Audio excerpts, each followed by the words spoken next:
Hey, how's it going everybody? Welcome to Arc Basics, a show where we break down the ABCs of how to start an arc, how to accomplish things, how to achieve things, how to be the best you possibly can be.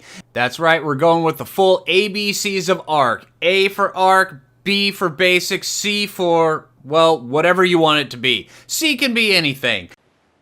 Hey, how's it going everybody? Welcome back to Arc Basics. I'm Phlinger Phoo, and today we're going to be discussing one of those little guys in the newbie areas that runs along the beach. You see them all the time when you first start Arc. A lot of people really don't understand how to use them, but today we're going to be discussing the basics of the Lystrosaurus. They're not just for gathering hide, well, really easy hide and meat. I mean, you see these guys over here on the beach, and that guy right there, we're not going to discuss him.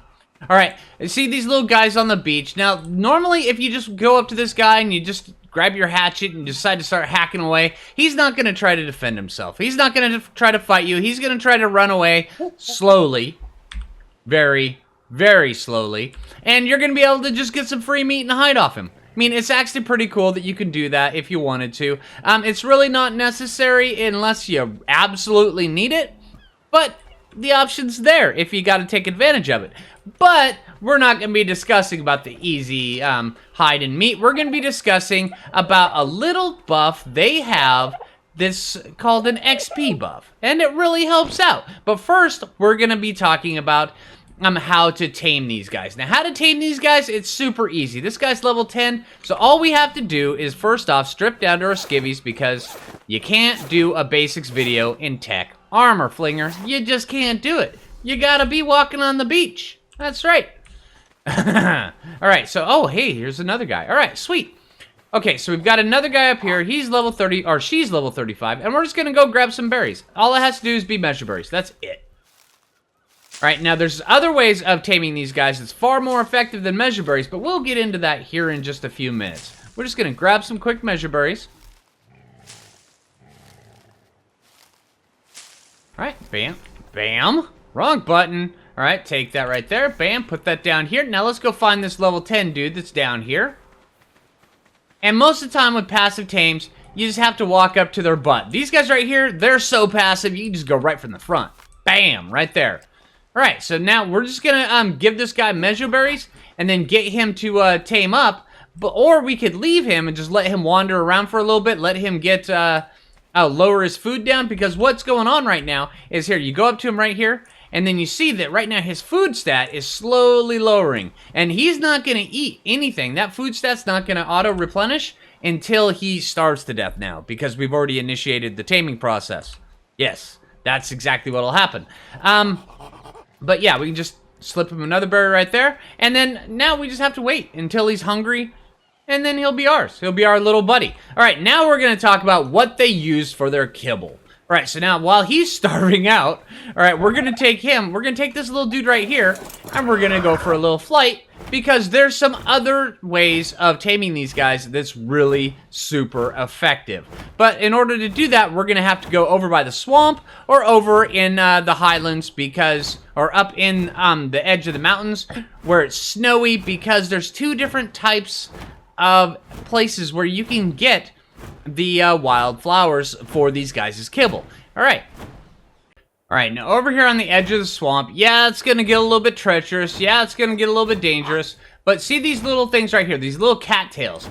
Rare flowers can come out of these just by picking them with your hands. Alright, so let's see if we can avoid some sarco entanglements. Put you on passive. Alright, now you're gonna get more rare flowers. See, we've already gotten our first 3 rare flowers, super easy. But you're gonna get more rare flowers if you end up harvesting these with creatures. But if you just harvest them by hand, you'll still get rare flowers. Alright, so let's see. In that few bushes, we got 3 rare flowers. It's really easy. Alright, now let's head over to the mountains up top and see way over there, and let's see if I can show you where the other ones are. Now, granted, on some of the other maps, the rare flowers, they actually spawn as little blue flowers on, say, like Ragnarok, and I believe it's the center as well. They spawn as little blue flowers. But on the island, this is how they spawn, and this is what you have to look for. It's different types of things for, yeah, different maps. All right, so hey, let's get up there, and I'll show you guys the little frost-covered bushes up top. All right, now I'm back, and I'm in my tech gear, but this place is a little dangerous, all right? And I didn't bring the proper dino. So this is the kind of bush right here that you can get. Wrong button. Thank you. Alright, these bushes right here, these little frost-covered ones, you can get rare flowers out of those as well. And they're all over in the frost biomes. The little white ones over here, it's a little bit rarer. It's these little jerks right here. And they tend to, you want to kind of harvest those ones up with a berry-gathering dinosaur. It's a lot easier. And, you know, you're not going to get as many as you do with the swamp. With the swamp, you can just tear right through those cattails down there, and you can get a ton of rare flowers. It's super easy, but those are the ones that you get from up here. All right, so hey, let's get back down over here. And also, there's another one from the swamp. They look like the little, tulips that come up out of the swamp that you can get some rare flowers out of there. Your best bet is just the cattails. It really is. All right. Alright, so now that we're back in our skivvies, we're doing alright. Now we're going to discuss exactly how to tame these guys with using the kibble. Now that we've got our rare flowers, we've still got that little turd over there. Let's go over and let's go stick rare flower up his pooper. Alright, let's see. Bam, there we go. Rare flower, up to your front, and he's ours. It's that simple. Couldn't do a level 10 like this, but we can do a level 35, no problem whatsoever, with just a simple rare flower. It's really easy, it's really simple, and now that we've got a couple of these guys, we'll go out and we'll test these guys, because, as you can see, they're not good traveling companions, because see, this guy right here, he's slow as dirt. So taking him around out to try to help fight for you, that's really not going to work out for you, because if you just want to walk, yeah, it's fine, but you'll still outrun him just by walking. Here, look at this. We're pulling away really fast, and he's not going to be able to keep up. Yeah. Alright, so let's get him over there. But what he will do is when we finally get him back, all we have to do is walk up to him and pet him, and he'll give everybody in the immediate vicinity an XP buff. It's pretty cool. Alright, now he's not going to give his little buddies right here an XP buff, because they can give it themselves just by petting them. Alright, just like that. Okay, now what he's gonna do is he's gonna give all the other dinos in the area a 1.35% XP buff. That means that they're gonna get 35% more than they would just by hanging and sitting around, which is a really good tactic.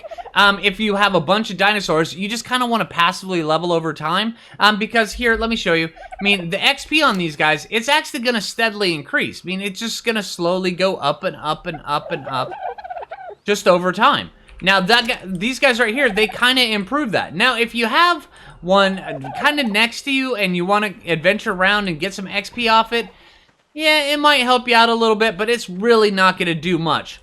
But, like I said, if you want to just passively level stuff, make sure that, you know, you just go out and you click your Lystrosaurus every once in a while, just so you can start getting some XP. Alright, now, another thing I wanted to discuss right here with TLC Fido, say, it also works on larger dinos. I mean, it's not as effective on larger dinos as it is on the small dinos and the medium dinos. It's because of the size of them. Now, when setting up one of these guys where you can passively level something, say, like the size of a Spino, you always have to imagine that there is sort of a center mass. Because if we click this guy right now, he's not going to give this guy a XP buff, because, I mean, even though his head is that close, where it normally should be.